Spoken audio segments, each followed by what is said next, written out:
Hello my lovely YouTube family, कैसे हैं आप सब। Welcome to my channel Sanchita's baking hub. ये चॉकलेट डच क्रीम फ्लेवर का केक का ऑर्डर आया है हाफ़ केजी के लिए। तो ये जो ऑर्डर आया है, जिन्होंने मुझे ये ऑर्डर प्लेस किया है, उन्होंने बड़े ही प्यार से अपने फियांसे के लिए केक का ऑर्डर किया। उनके फियांसे का बर्थडे के ओकेशन पे उन्होंने हाफ़ केजी का चॉकलेट केक बनवाना था मुझसे। तो ये कस्टमाइज़ उन्होंने ही किया, उन्होंने ही पिक भेजी और बड़े ही प्यार से, मैं कहूँ इतने प्यार से उन्होंने बनवाया ये केक।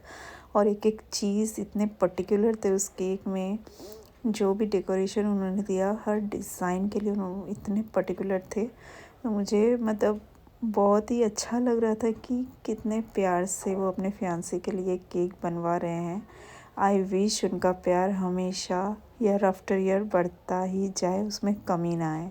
ऐसे ही वो एक दूसरे को प्यार करते रहें। सो हाफ़ केजी का था तो मैंने एक ही लेयर निकाल के 2 लेयर्स में कट किया, तो इससे इसका वेट मैनेज होता है। तो ये चोको चिप डाल दिया और चॉकलेट गनाश का जो लेयर है वो मैंने थोड़ा सा थिक ही रखा, क्योंकि एक ही लेयर लगानी थी मुझे। सो ऊपर का भी लेयर हम रख देंगे उल्टा करके। अब इसकी क्रम कोटिंग करके हम थोड़ी देर के लिए इसको फ्रिज में रखेंगे, क्योंकि केक का इस लेवल पे सेट होना बहुत ज़रूरी होता है। तो हम क्रम कोटिंग कर लेंगे। उसी चॉकलेट गनाश को हम क्रीम में ऐड करते हैं तो उस क्रीम का कलर थोड़ा सा हल्का सा ब्राउनिश हो जाता है। इससे एक चॉकलेटी इफ़ेक्ट भी आता है केक पे आपके। और इवन आप ये मेरा थोड़ा सा लास्ट मोमेंट का केक था, मतलब थोड़ा सा जल्दी ऑर्डर देना था मुझे बना के। मैंने इसकी लेयरिंग पे सोकिंग जो की वो चॉकलेट गनाश से नहीं कर पाई, डायरेक्ट वाटर से ही किया। तो आप चॉकलेट गनाश का यूज़ कर सकते हो, उसे पतला करके पानी में थोड़ा सा।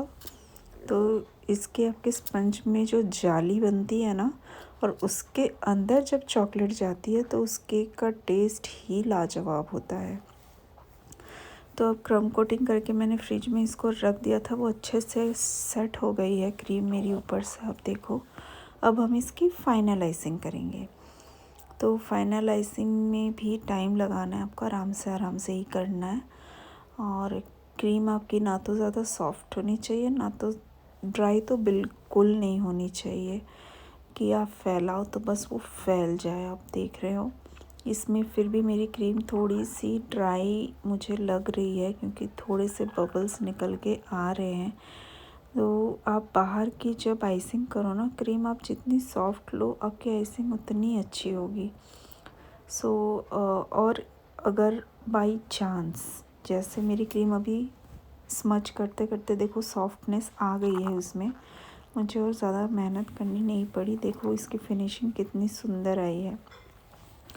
तो बाई चांस अगर आपकी क्रीम ड्राई हो गई है, आप बाहर की फिनिशिंग कर रहे हो, फाइनल आइसिंग कर रहे हो, अब अगर आपकी क्रीम हल्की सी ड्राई लग रही है, आपको बबल्स निकल के आ रहे हैं, तो आप जैसे मैंने थोड़ा सा पानी से स्प्रे किया ना, वैसे हल्का सा पानी से आप स्प्रे कर सकते हो।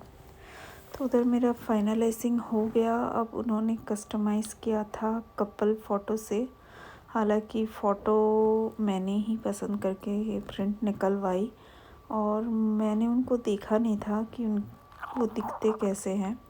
फ़ोटो उनको पसंद नहीं आई, क्योंकि उनको बियर्ड थी, तो उनको था कि बियर्डेड ही किसी की फ़ोटो में प्रिंट निकलवाती। बट उनसे बात करके मुझे ऐसा लगा कि उनकी ज़्यादा एज नहीं है और वो थोड़े से ऐसे चाइल्डिश ही दिखते होंगे, सो मैंने ऐसी फ़ोटो निकलवाई। खैर कोई नहीं। बाकी डेकोरेशन के लिए मैं यहाँ फॉन्डेंट के स्टार्स कट करके बाहर कर रही हूँ अपने प्लंजर से।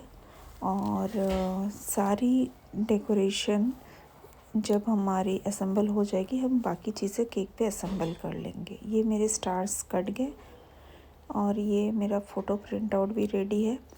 और उन्होंने बोला था कि केक पे आपको लिखना है हैप्पी बर्थडे माय कांस्टेंट। तो वो मैंने फॉन्डेंट में लिख दिया था हैप्पी बर्थडे माय कांस्टेंट। और अब ये स्टार्स और ये हर्ट, ये मुझे 1 बाय 1 केक पे स्टिक करने थे। सो वो 1 बाय 1 हम स्टिक कर लेंगे। तो जो ये स्टार्स मैंने मैं लगा रही हूँ इस पर, ये मैंने फॉन्डेंट से ही कट करके बनाया था। और जो हर्ट्स मैं प्लेस कर रही हूँ वो मेरे पास शुगर एडिबल हर्ट्स पड़े ही थे, इसलिए मैंने हर्ट्स के फॉन्डेंट नहीं लगाए। तो ये ऑल्टरनेटली हम स्टिक कर लेंगे। और जो बेस्ट पार्ट है ना इस केक का, वो ये डॉल है। हाँ, ये डॉल उनको लगवाना ही, ये कपल उन्हें लगाना था। तो टाइम ज़्यादा नहीं था, मैं यहीं लोकल शॉप से ये डॉल लेके आई थी। और उन्हें वो बहुत कंसर्न थे कि कैसा डॉल लेके आ रही हूँ, कि उनको पसंद आएगा नहीं आएगा। तो मैंने बोला आप बेफ़िक्र रहो, मैं बहुत ही क्यूट कपल लेके आई हूँ, ये किसी को भी पसंद आएगा। इतना क्यूट था ना ये कपल। और ऐसा केक मैंने कभी बनाया नहीं था कि ऐसे ऊपर में ऐसे कपल केक बहुत बनाई हूँ, बट इस तरह से डॉल प्लेस करके कपल केक बनाना मेरे लिए भी एक अलग सा एक्सपीरियंस था। मुझे भी बहुत मज़ा आया ये केक बना के। सो इस तरह से कपल को प्लेस किया। वो थोड़ी सी दिक्कत आ रही थी कपल को वहाँ खड़ा करने में, क्योंकि वो बार बार गिर रही थी, केक ख़राब हो रहा था। इससे थोड़ी सी फिनिशिंग भी मेरी बाद में ख़राब हो गई केक की, बट फिर मैंने उसको अलग से दिया था निकाल के। तो ये फाइनल लुक है मेरे इस केक का। आई होप ये वीडियो आपको अच्छी लगी, तो प्लीज़ मेरे चैनल को लाइक और सब्सक्राइब कीजिए।